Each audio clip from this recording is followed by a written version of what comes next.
Hello, I'm here to talk about cello vibrato. I had an extremely frustrating time learning cello vibrato myself, and I finally had a breakthrough in it about 6 months ago. I'm not a professional player, and I'm not a teacher. However, if I was going to be a teacher, this is how I would teach vibrato, and I'm making this video in case somebody else out there is frustrated also and looking for other ideas on how to do vibrato and different ways of thinking about it. Traditionally, the way most people that I've seen teach vibrato, they teach it that you move your arm up and down the fingerboard like this, and then slowly move your hand in a narrower and narrower field, so not a big thing, but then it gets littler and littler, and then magic happens, and you suddenly have vibrato.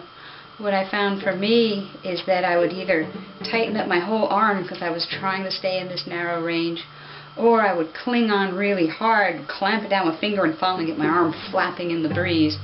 And both of these did not make a very good vibrato. There's two things with vibrato that we have to have, and one of them is this arm motion, and the other is cling, which is that the fingers somehow have to stick on the fingerboard. And I don't think that most people discuss this much, and this is where I focused a lot of my attention. So like I said, I hope this helps, and this is how I would teach it if I were a teacher.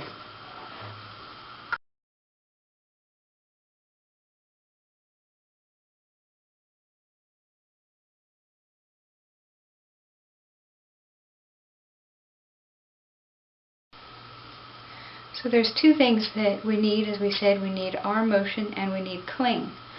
The best way to think of it is that we want to have arm motion, which is driving the vibrato.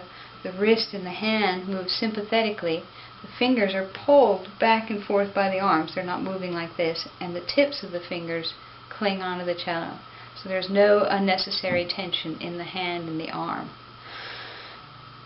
So to start off with, I want you to put your bow down. Start on either the G or the D string, whichever feels more comfortable to you. This is a little easier if your skin is not very dry. Start with the third and fourth fingers together. The third is going to be my helper finger for the fourth finger vibrato. It's nice if you can have a helper finger. It helps you get twice the cling. I've got two fingers that are working on clinging instead of just one if I tried to do vibrato with just one finger like this. So I've got two fingers together where possible, obviously not on the first finger. And think about sinking into the fingerboard. Think about jumping off of the fingerboard. Your hand is here in a relaxed position. You're going to move your arm down and feel it cling into the fingerboard. Feel your fingers sink into the fingerboard. Feel like you're bouncing up.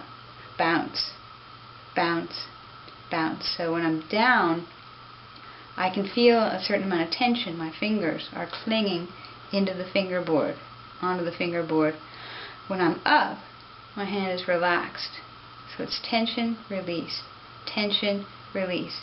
During this time, my thumb is loose under the fingerboard. My thumb isn't doing anything at all. Some people can rest it lightly on the fingerboard if they want, or it can just be hanging in space.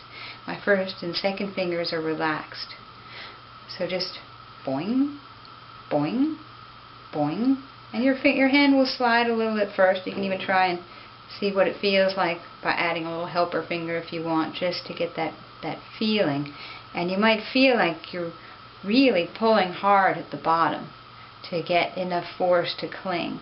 And don't worry too much about this, or if your finger slides a bit. We're just trying to get a basic feel for cling, relax, cling, relax. You can try it out with other fingers. Cling, relax, cling, relax. So if your fingers are feeling really stiff, if you're trying this and they just won't bend, like see how the first knuckle bends, the second knuckle bends. If they feel stiff, think about yourself jumping and landing as if it was your feet. When your feet hit the ground, in this case your fingertips are your feet, your knees are just going to bend. So you can try this on its own. Just try. Now I'm using almost no weight at all, and I'm just allowing my fingers to completely collapse. This is extreme, but this is the kind of feeling that you want to get. So you jump down, relax up. And the purpose of this exercise is to prevent you from thinking about hitting the ceiling, as I call it. So if you've got tension this way and you got tension this way because you're pulling to the maximum at the top of the stroke, pushing down max, pulling up max, you're going to have tension at both sides of the stroke and you're going to have too much tension in your hand. So you need to think of it as tension release with each one. It helps for cling to think about using more of the fleshy part of the finger and not the fingertip, especially if you tend to play very much on the tips of your finger. It'll help if you think about using a little more flesh. It'll give you a little bit more to cling with, but don't let the first knuckles collapse backwards like this. Move your fingers in the air and think about the muscles that you're using to move them like this. You definitely don't want to get a walking vibrato like this where I'm pulling with my fingers to move up and down. Your fingers should not be moving with their muscles like this. They should be moving, but only because the arm is moving.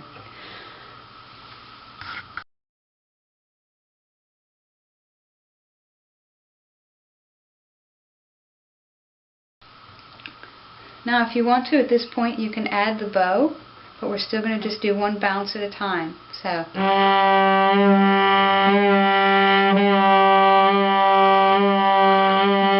and try it on each finger.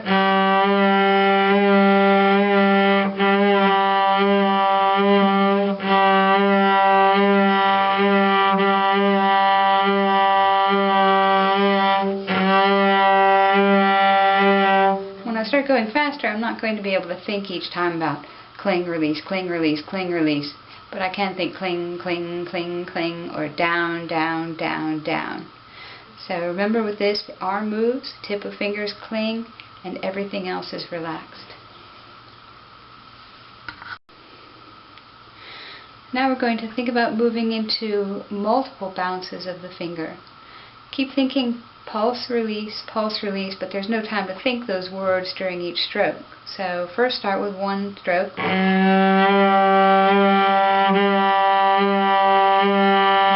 I'm thinking down, down, bounce, bounce. And I'm thinking in between each one, is my hand relaxed? You might need to take a little time to think about this. Is my hand relaxed and just in a normal position, like I can play and move off to another finger? But then when you feel comfortable with that, try 2 or 3.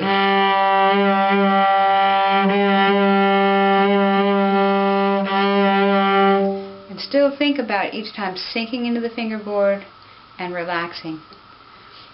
When you get used to this,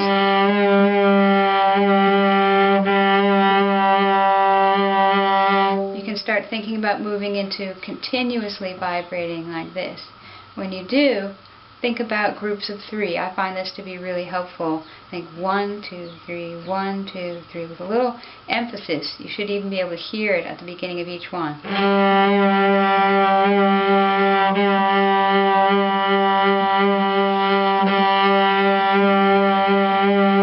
Obviously you're not going to use this permanently, but I find it a really good reminder to just keep my hand in the right position and not go off into anything that you don't want to have happening.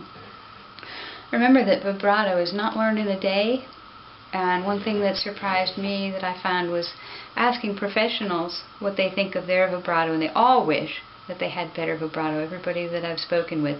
And a lot of times they'll do tricks like they know they don't like their 4th finger vibrato in this position, so they'll switch to a 2nd finger vibrato because they think it sounds better. There's always more room for improvement. This is not something that you'll get in a day. This is not something that when you get it, it's just done and you don't have to think about it anymore. Just like all of your technique, it continues to grow and change.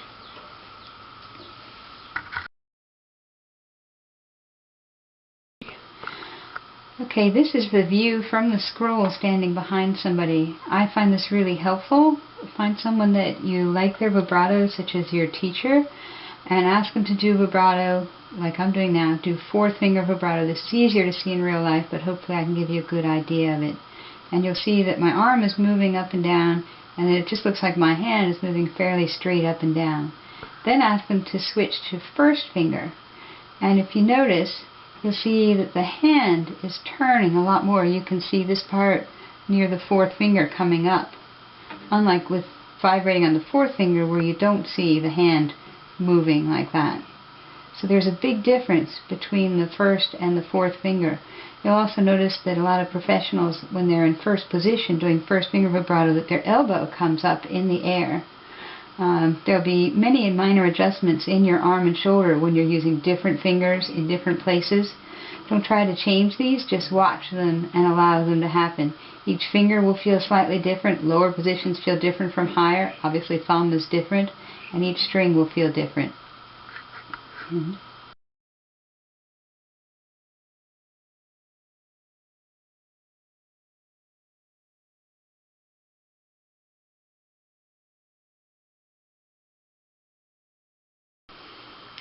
The last thing I'd like to talk about is thumb position vibrato, which we haven't talked about yet. When you get into thumb position, things change quite a bit, and rather than your arm moving in basically this kind of direction, it moves slightly on an angle, kind of about like this. You can see that I'm moving kind of in the direction of my bow a little bit, maybe a little straighter, but certainly not this. You'd have to twist your arm all the way around. So if you think about vibrating on an angle like this, I'm exaggerating quite a bit now, it makes it a lot easier. And then you can think about using the same exercises that we used already. You can just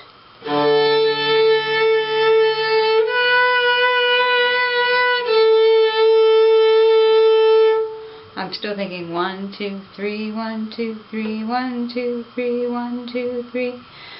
And notice that my thumb is in the air. A lot of people teach that the thumb should be down. I can do it with the thumb down, but for me it's slightly easier to have the thumb up in the air.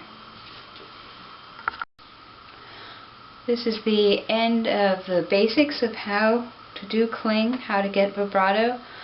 Keep thinking about having everything being relaxed and only having the arm move and the tip of the fingers cling, and everything else is just reacting to the movement of the arm. I'm going to make a second video also with some exercises that can be used with either this vibrato technique or whatever other vibrato technique that you use, and I hope you found this to be helpful.